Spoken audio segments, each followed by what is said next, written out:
Many people are keen to ensure they reduce their estate's future liability to inheritance tax by engaging in tax planning to reduce or mitigate the tax bill. The tax planning is a very important aspect, but it is just that, an aspect. In reality, there is much to be said for looking at this differently. Think about estate planning first, with tax planning second. The two are symbiotic, but should be led by estate planning. How does estate planning differ from inheritance tax planning? And how can you go about making sure you find the best solution for your situation? Estate planning is about taking steps to protect your estate for future generations, not especially about reducing tax. For example, many people want to ensure their wealth and assets are protected for their bloodline. They want to protect against children inheriting part of their wealth, then in the future being subjected to a divorce or bankruptcy, and part of the wealth disappearing for the benefit of the ex-spouse. In the case of bankruptcy, this will be for the benefit of creditors.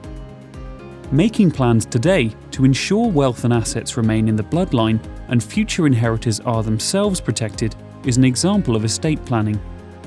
Any inheritance tax planning becomes part of the wider estate planning exercise. For many, this requires a delicate balance between the needs of the individual or couple today and the future well-being of their beneficiaries. Leaving a legacy which is not unnecessarily reduced by future taxation is a desire many people have, but they don't want to leave themselves short in their own lifetime. Outright and large gifts can be complicated by this contradictory position, but major gifts also often require the donor living 7 years.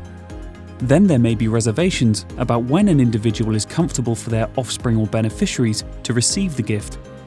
We also have to factor in that future governments might introduce more stringent rules and tax rates.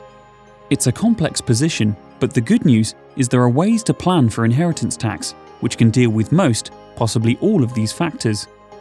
You just need the right solution and suitable advice.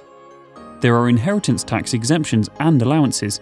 Making sure these are properly used is a simple but highly effective step. There are gifts, which can be made on a regular basis in a drip-feed fashion. For example, every individual can make a gift of £3,000 per year, which is immediately outside of the tax loop.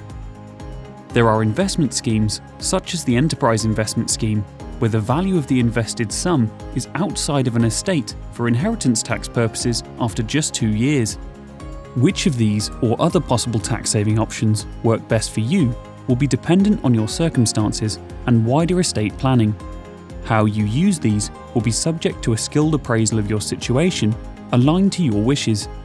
The key is to make sure the estate planning and inheritance tax planning are coordinated into a plan which meets all your requirements, both short and long term.